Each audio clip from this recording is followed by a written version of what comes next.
Sudan is in turmoil. Since April 2023, gunfire and shelling have ripped through Khartoum and Darfur as the National Army battles the Rapid Support Forces, also known as the RSF. Less than 2 years, over 150,000 Sudanese have been killed and more than 4 million displaced in this power struggle. Hospitals lie in ruins and families flee across the borders. But to those who have been paying close attention, this feels and is a tragic deja vu. Yet another African nation destabilized by Western militias and Western funded militias that are vying for power in the area. But this chaos did not arise in a vacuum. Sudanese are caught in a violent storm that is the doing of imperialist powers. The RSF itself is no grassroots uprising. It grew from the Janjaweed militia, notorious for atrocities in Darfur, later rebranded and empowered by political ideals and foreign connections, and more importantly, foreign dollars and foreign money, as well as foreign euros and foreign pounds, if you get what I mean. To break it down, Western powers and their allies have a long history of empowering such militias to destabilize African countries for geopolitical gain. This is a known fact and proven throughout and shown throughout history. This video is about Ibrahim Traore, but it's also about what happens when leaders like Ibrahim Traore are not in place. Speaking of Sudan, Ibrahim, don't demonize Sudan or its people. Demonize the imperialists behind the scenes. This is something that I advocate for all the time on this channel, is to not look at problems as a band-aid approach. That's a very, I guess, colonialistic way of looking at the problems that Africa and African Americans face, as thinking that this is just, this just arose out of a vacuum.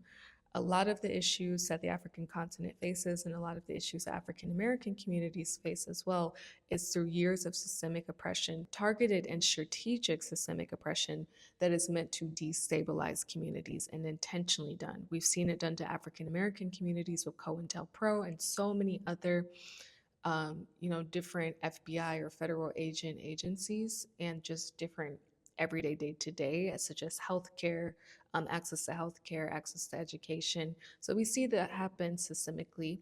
And then we also see it happening in Africa with different Western funded militias that are meant to destabilize wealthy African countries. The suffering in Sudan stems not from inherited African failing, as white savior complexes or white Western European or Western American or Western people from the UK would like to have you believe or paint the picture of. That is not the case. It is from decades of external interference. He points to show how outside powers have armed and funded factions, and funded factions like the RSF, ultimately fueling years of genocide. And Sudan is just one example of many. Across Africa, time and time again, Western countries have backed militias and to undermine governments, exploit resources, or maintain neo-colonial influence. Today, Ibrahim is doing the opposite. He's shining a light on these imperial tactics and rallying Africans and African Americans to reclaim their sovereignty. Before we see how Ibrahim has been fighting back, let's examine the pattern that he is fighting against. A timeline of Western-backed militias wreaking havoc across Africa from the Cold War to the present to honestly the beginning of time and the beginning of colonization. So here's a timeline of destabilization. For over 60 years, foreign powers, especially Western nations, have repeatedly meddled in African affairs by funding armed groups. Sometimes they called it fighting communism, sometimes counterterrorism, or protecting business interests, but the result was the same: coups, civil wars, and collapsed states, with African civilians and Africa as a whole paying the price. Below is a chronology of how this imperialist playbook unfolded across the continent. So in the 1960s, the Congo crisis and post-colonial intrigues, we saw a boom. The ink was barely dry on Africa's independence charters when the meddling began. In 1960, Patrice Lumumba became the first prime minister of a newly independent Congo, vowing to control the country's vast mineral wealth for its people. This alarmed Cold War strategists in the West. The CIA conspired to remove Lumumba, even plotting to poison him, viewing him as too independent and sympathetic to Soviet interests. Lubamba was ultimately assassinated in 1961 with Belgian officers and local rivals involved. This essentially snuffed out Congo's democratically chosen leader at age 35. In his place, Western powers propped up Colonel Joseph Mobutu, who seized power in a CIA-backed coup in 1965. Mobutu, later Mobutu Sese Seko, would rule Zaire or Congo for 32 years as a corrupt strongman, doing all of Washington's bidding while looting his country. Cites Lumbumba's fate as a cautionary tale.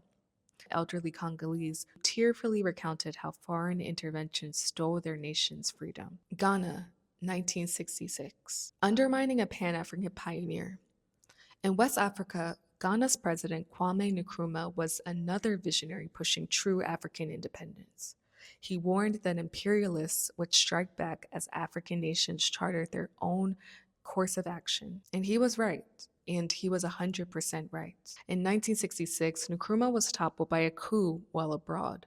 Declassified evidence later showed CIA involvement in supporting Nkrumah's overthrow and installing a more West-friendly or just a pawn or a coon in the region. Nkrumah had foreseen this.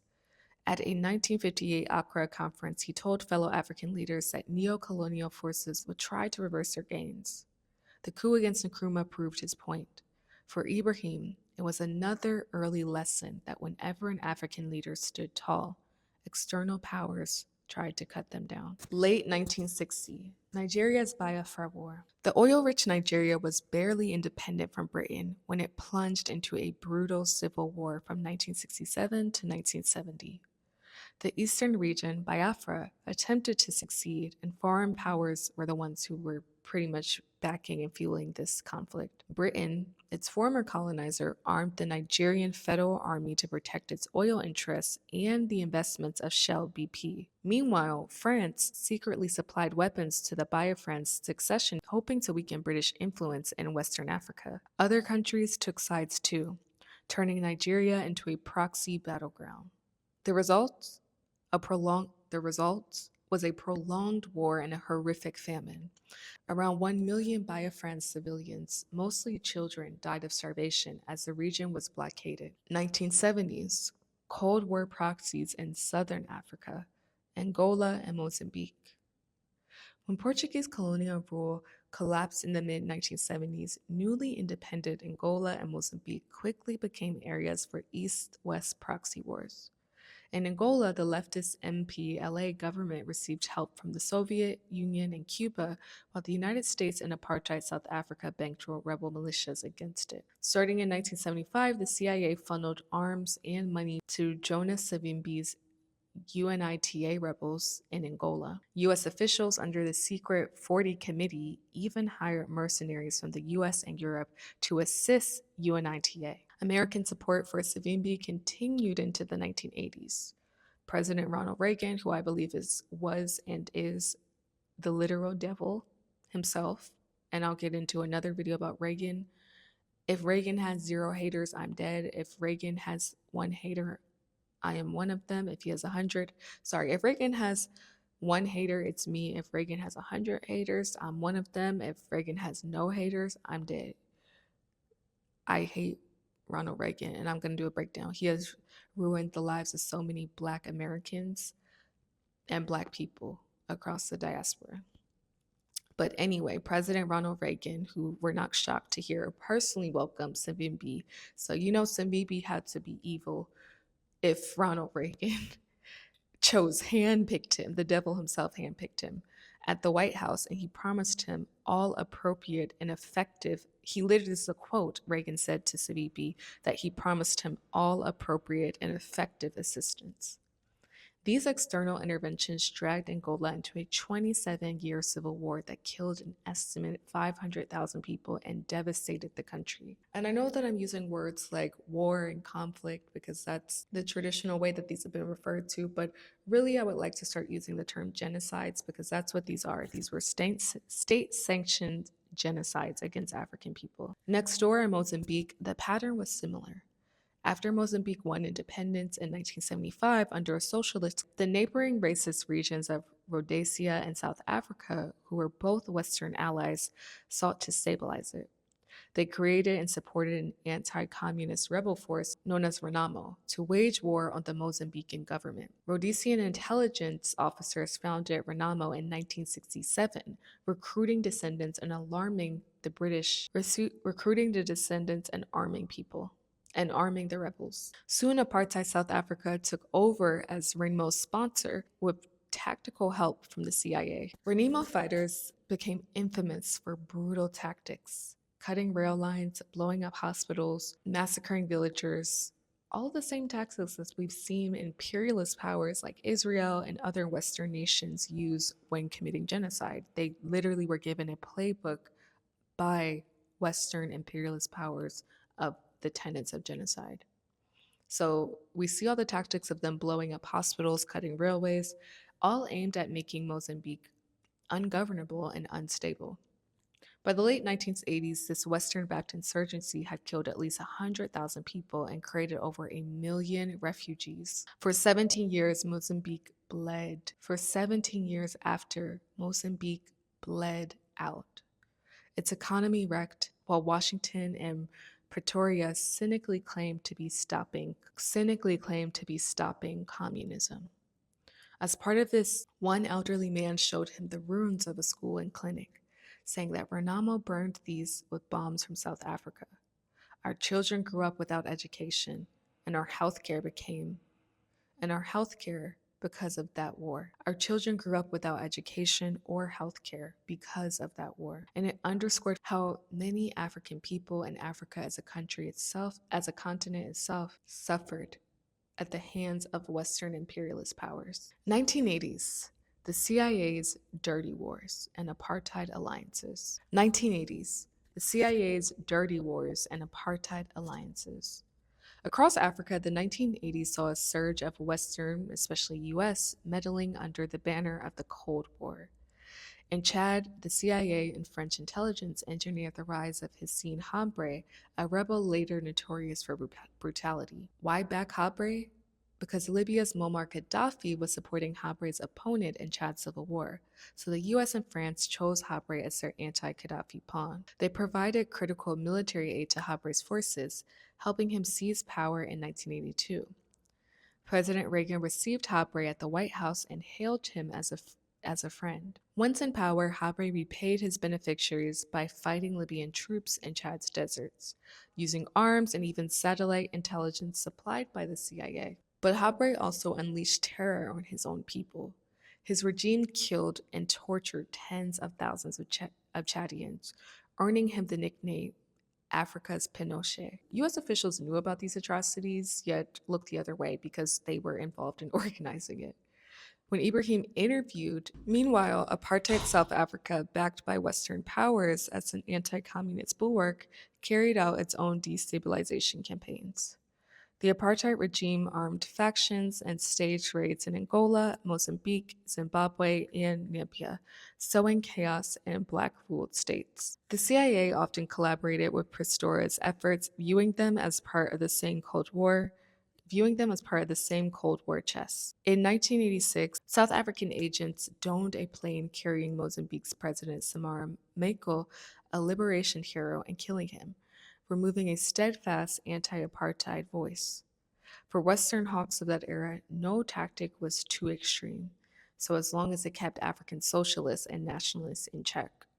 The human toll was enormous, and the repercussions still echo today in those countries.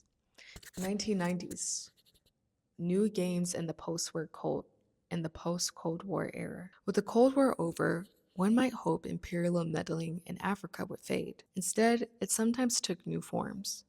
In the Great Lakes and Central Africa, local wars remained entangled with foreign interests.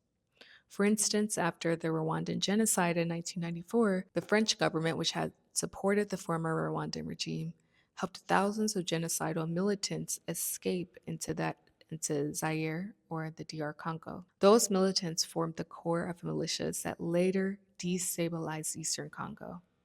In 1996 to 1997, Rwanda and Uganda, tactically encouraged by the US, invaded Zaire to topple Mobutu, the aging kleptocrat the West no longer needed. They succeeded. Laurent Kabila took power and renamed the country DRC, but soon a new regional war ignited, the Second Congo War from 1998 to 2003, involving armies and militias from 9 African countries. This Africa World War killed an estimated 5 million people, mostly from war-induced famine disease. Western companies quietly benefited from the chaos, striking deals for the diamonds, golds, and DRC's prize coltan, while various rebel factions controlled mining areas. They spoke of militias appearing and vanishing, seemingly driven by an unseen market for the minerals under their feet. Indeed, reports later showed how foreign corporations and traders armed militias in exchange for mining rights, effectively outsourcing plunder via local warlords, a neo-colonial exploitation by proxy. In West Africa, the 1990s saw horrific civil wars in Liberia and Sierra Leone, fueled not so much by the West alarming one side as the US was largely hands-off, but by a global greed for resources. Warlords like Liberia's Charles Taylors traded blood diamonds and timber to Western firms and arms dealers, getting rich while their fighters massacred civilians. The flow of weapons into these wars often violated UN embargoes, yet European gun runners and corporations kept the profits flowing.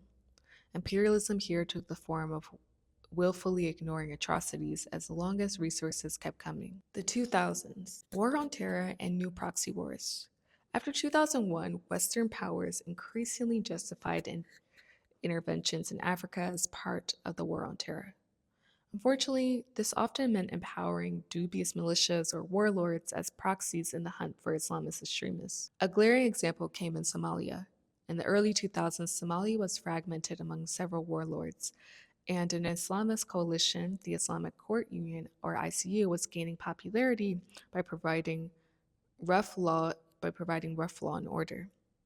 Rather than allow the ICU's relatively stable administration to take hold, the US and CIA poured money into an alliance of Mogadishu warlords, hoping they would capture or kill a handful of Al Qaeda suspects. Plane loads of CIA cash arrived in Mogadishu in 2006, handed to these notoriously brutal warlords. The warlords, flushed with dollars and arms, wreaked havoc in the capital, turning neighborhoods into battlegrounds. Their indiscriminate violence actually boosted support for the Islamic courts, who in mid-2006 united Somali civilians and routed the CIA's proxies from the city. The Somali people described those months as a war of dollars, a young militiamen fighting not for clan or faith, but because some foreign power was paying their bosses to keep the country unstable. The chaos ultimately led to an Ethiopian military invasion, backed by the US, later in 2006, which spawned the extremist Al-Shabaab insurgency that plagues Somalia to this day. A US trained captain staged a coup in 2012, derailing a fledgling democracy and opening the door for jihadist rebels to seize the north. France intervened militarily in 2013 to push back those rebels, known as Operation Serval, but they stayed for years in a counterinsurgency mission known as Barkhane. Yet by 2020, Mali was filled with insurgents, more insurgents than before, and local resentment against the French ran high.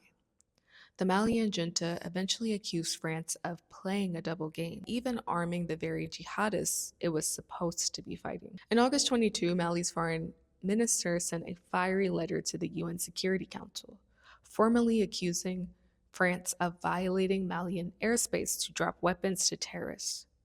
The letter cited dozens of French oversights and described them as an act of aggression. Paris vehemently denied the charges, pointing to the 53 French soldiers who died fighting militants in Mali. Malians, once welcoming the French help, had come to believe a startling idea, had come to realize that quote, France doesn't want to finish the war because the war gives them an excuse to stay. This belief, the 2010s, NATO's Libya intervention and aftermath.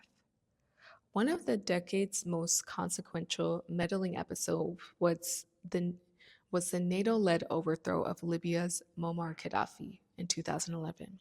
Backed by the US, France, and Britain, NATO bombed Gaddafi's forces under a UN mandate to protect civilians. Gaddafi was killed, and the dictator Gaddafi was killed, and his rule fell.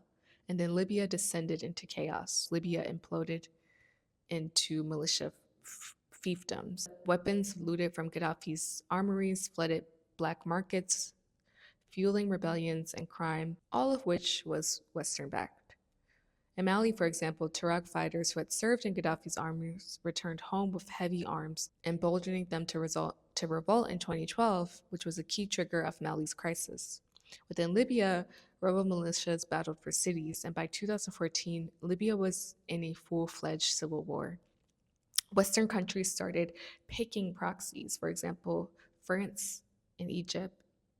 France, Egypt, and others threw support behind a warlord known as General Khalifa Haftar. And the excuse that they gave was that he was a strong man who was going to curb Islamists and secure oil, the typical fear mongering and oil based rhetoric that they speak about.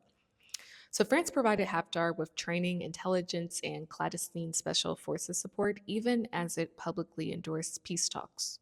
In 2016, the death of three French soldiers in a helicopter crash in Libya revealed Paris's secret military. Haftar, for his part, received arms from the UAE and backing from Russia as well. It was a textbook case of imperial divide and ruin. Remove a defiant leader, then abandon the mess. Gaddafi himself had warned of this. In fact, he had been a in fact, he invested in African development banks and even floated plans for a united African currency backed by Libya's gold. A leaked email from 2011, later made public, suggested that France's push to attack Libya was driven by a desire to stop Gaddafi's plan for an African gold backed dinar that would challenge Western currencies. Gaddafi's dream of a strong, united Africa died with him in a NATO bombardment, and Libya's disintegration sent shockwaves across the continent. 2020s. The cycle continues.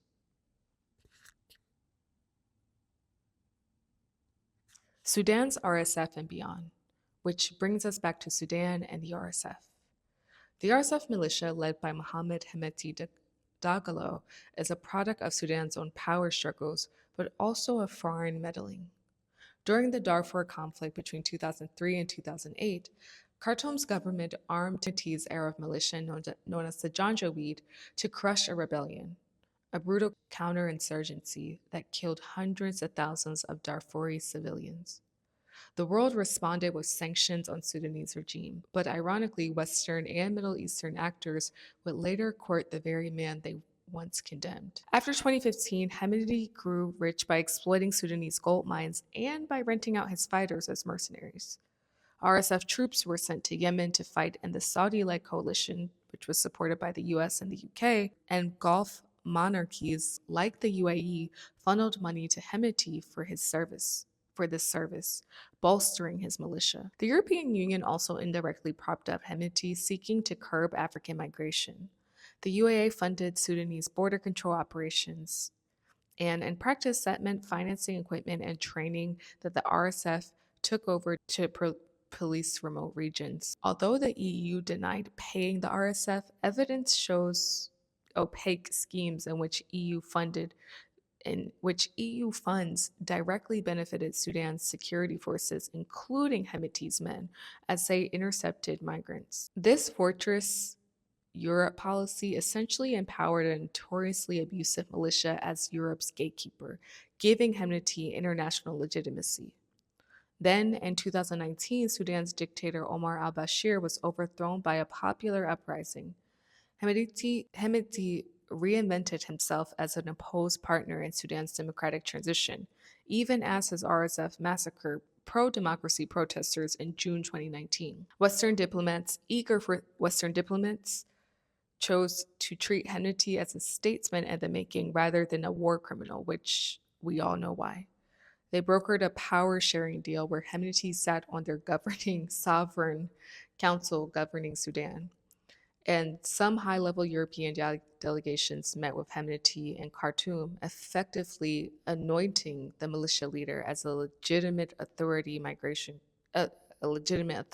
The international acceptance emboldened this sort of international green light or acceptance really emboldened Hemeti further. Ultimately, tensions between Hemeti RSF and the regular army led by General al-Bashan exploded into open warfare in 2023. Now Sudan is suffering immensely, and both sides seek foreign patrons. The RSF reportedly secured arms from shadowy networks linked to the UAE and Russia, while the army looked to Egypt and others for support. It's a familiar tragedy. An African nation ripped apart in a proxy contest. Its cities turned into battlefields strewn with foreign supplied ammunition. In my own view, the RSF is just the latest tool in a long history of outside forces exploiting Sudan's fissures. He refused to let the world see Sudan's war as an ethnic or internal issue only. Who profits from the weak, divided Sudan? The suffering of Sudan's people is the end result of the malicious strategy the West has foiled on Africa for generations. Africa fights back.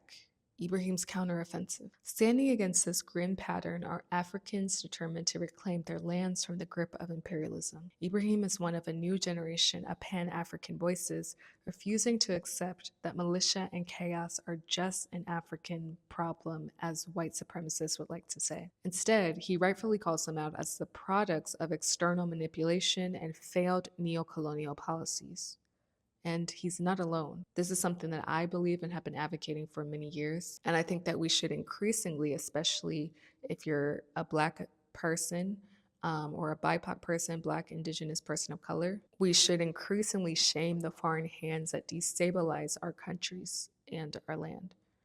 Ibrahim's life work is to amplify these efforts and to show that Africa can break the cycle of proxy wars and finally achieve true real sovereignty that's not backed by any sort of funding or imperialist interests. Let's talk about the grassroots truth telling and unity. Now let's fast forward to why Ibrahim is such really an amazing leader. And I don't want to call him a politician because that word doesn't mean what you think it means. It doesn't mean politician in the normal sense or context. I think most politicians are just bought lobbyists who will do anything for a vote or anything to maintain and hold on to power. And this is something that we've known, especially as Black Americans. We've seen how they've destroyed our communities in efforts to maintain and hold on to power. So I want to say Ibrahim is the type of leader that we need, not the type of politician, because he's not a politician. He is a man for the people, for the masses, for the proletariat. These aren't tribal wars. They're engineered crises, and we Africans must unite to end them. By educating the public on hidden puppeteers, Ibrahim helped spark a pan-African awareness. This consciousness raising is the first step in Ibrahim's counteroffensive, squarely blaming the true reason for these conflicts, which is neo-colonial interference. He also exposed imperialists in real time. Ibrahim became a thorn in the side of present-day imperialists. The goal is to preempt the next Libya or the next proxy war before it ignites. In a sense, Ibrahim is helping Africa develop its own immune system against covert destabilization. Supporting anti-imperialist leaders, crucially, Ibrahim has thrown his support behind a new wave of African leaders who are openly challenging the Western meddling. Perhaps the most prominent is Ibrahim Traore of Burkina Faso, a young military officer who seized power in 2022 with promises to end French neocolonial influence in Sahel. Traore at age 34 has become a symbol of defiance against the old order.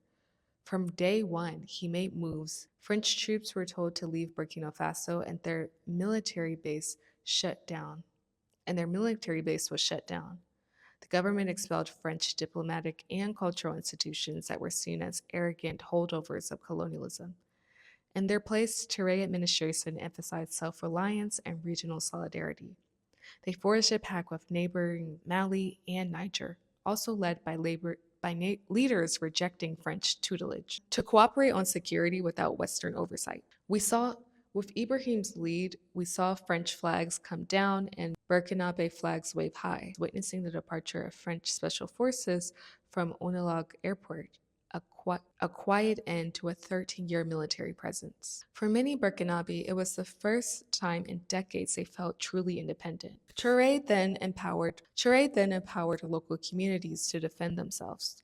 His government recruited tens of thousands of civilian volunteers, or VDP, to join the fight against terrorist insurgents. arming and training villagers to protect their own. This grassroots defense strategy, combined with cooperation from Mali and Niger, has started to turn the tide of jihadist violence. Ibrahim walked with a unit of these volunteers for defense in the countryside, farmers and traders by day, who now stand guard at night to keep extremists out. Traore had taken economic measures to free Burkina Faso from neocolonial shackles. The government nationalized the country's gold reserves, worth over 80 million, and built a state-run gold refinery so that Burkinabe gold would be processed and sold by Burkinabe people, not just extracted by foreign companies. They also invested in local agriculture. They also invested in local agriculture big time. They also invested in local agriculture largely, I mean hugely, launching an agricultural offensive that boosted crop production and even led to a 4 to 6% GDP growth. Ibrahim also opened new state-run farms and milk processing plants, which were Burkina's first domestic dairy factories that were opened in 2023. Workers at these domestic factories will proudly tell you that their milk no longer has to be imported from Europe. They produce and package it right at home. These tangible gains in food security and income are the antidote to imperialism. When a nation can feed itself, arm itself, and think for itself, no foreign power can dominate it. Ibrahim also frequently invokes the legacy of Thomas Sankara, Burkina Faso's revolutionary leader in the 1980s, who was a fierce anti-imperialist. In fact, he was known as the Che Guevara of Burkina Faso. Sankara was assassinated in 1987, widely believed to be a plot supported by foreign interests who were opposed to his reforms.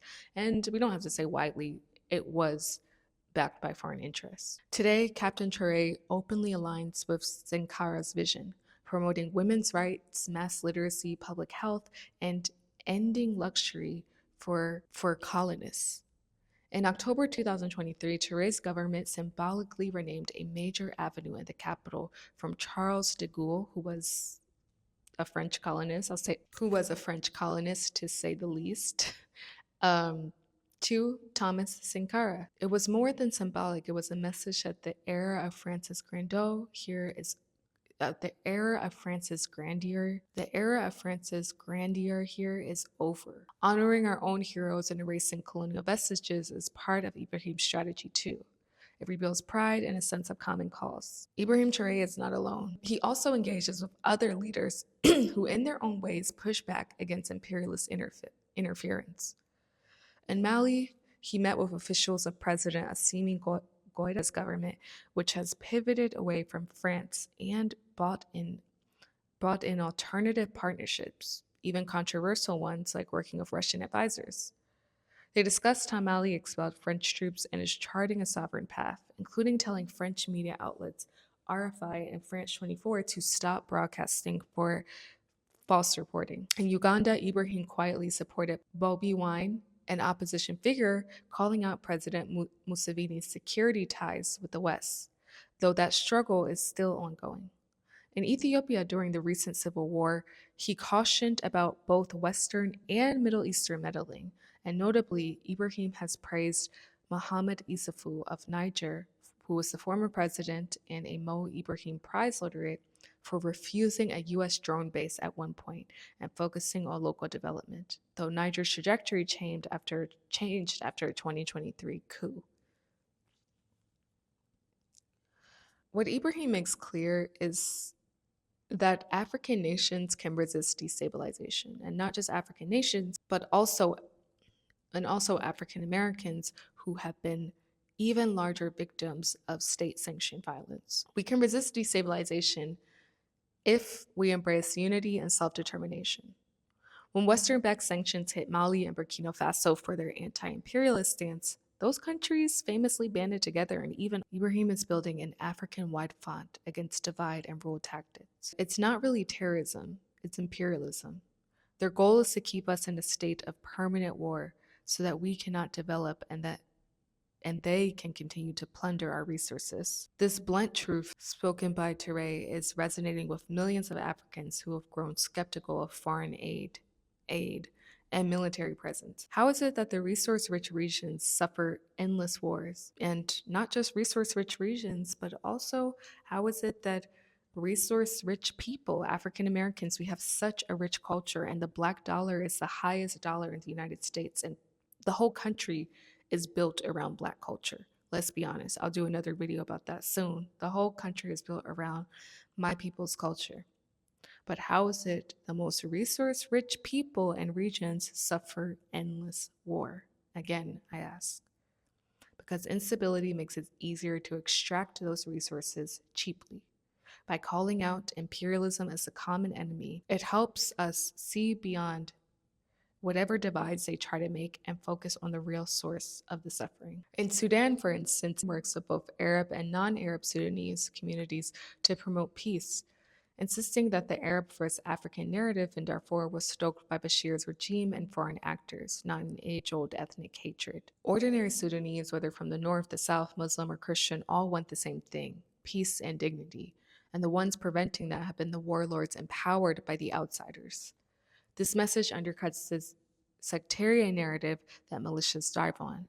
It's essentially de-demonizing each other and demonizing the true exploiters, since Dubai is a major market, and push the issue into the African Union's agenda. Cutting off the RSF's illicit funding is key to ending the war, and Ibrahim's work contributed to the tangible steps in that direction. We've also seen European security contractors be exposed for clandestine training of parliamentary force in African countries. The ensuing outcries, these victories may seem small, but they add up, and bit by bit, the space for imperialist mischief is shrinking as Africa's vigilance. In conclusion, let's look toward an Africa free of foreign-fueled strife. From Sudan's battlefields to the savannas of the Sahel, the pattern has been painfully consistent. Whenever Africa tries to stand tall, external forces find a militia to attempt to knock it down. The West's long history of funding and arming militias has left deep scars and broken states, lost generations, and a narrative that Africa is perpetually at war with itself.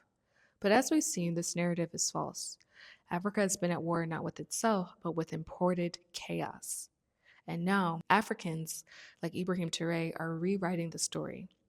Rather than accept endless destabilization, they are naming the true culprits and taking our destiny into our own hands. Ibrahim's journey from unearthing hidden histories to mobilizing resistance, and Ibrahim's journey and his role as a leader exemplifies a broader awakening.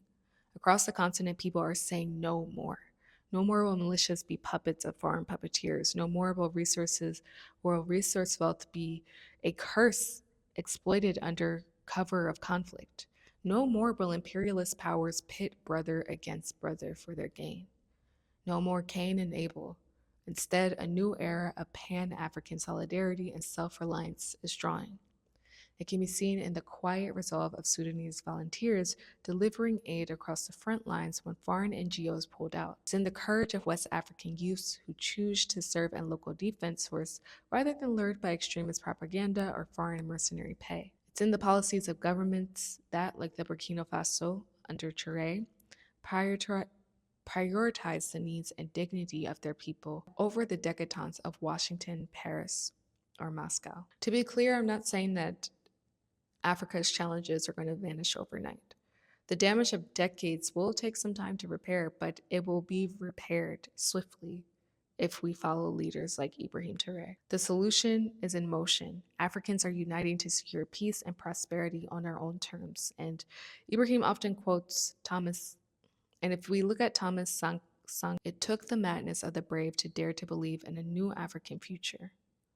Today, that bravery lives on in Ibrahim Traore and in so many other enlightened leaders, daring to believe and daring to act. And my final analysis will just be, the fight against Western-backed militia is not just about removing a few warlords or ending one war. It's about ending a system of exploitation and inaugurating a system of empowerment. It's about ensuring that the next generation of Africans grow up in societies where power is won at the ballot box or village council, not at the barrel of a gun supplied by some foreign interests. It's about seeing African resources build African industries and schools, not bankroll conflicts. Ibrahim's story is a symbolism of determination to put imperialism on trial for its crimes. In exposing the truth and championing African unity, he and many like him are effectively dismantling the militia playbook page by page. When the imperialists can no longer divide us, they can no longer dominate us. Sudan's agony and that of other nations stand as a stark reminder of the work that still needs to be done. But with advocates like Ibrahim Traore and leaders like him, and the rising consciousness across the continent, this is a genuine hope that one day soon, African Americans will close the chapter on foreign fueled wars and conflict. The timeline of destabilization will end, and a new timeline of peace, self determination, and true independence will be written by African American people ourselves. The upright people of Africa are standing up, and the world will finally have to reckon with an African diaspora that refuses to be anyone's pawn.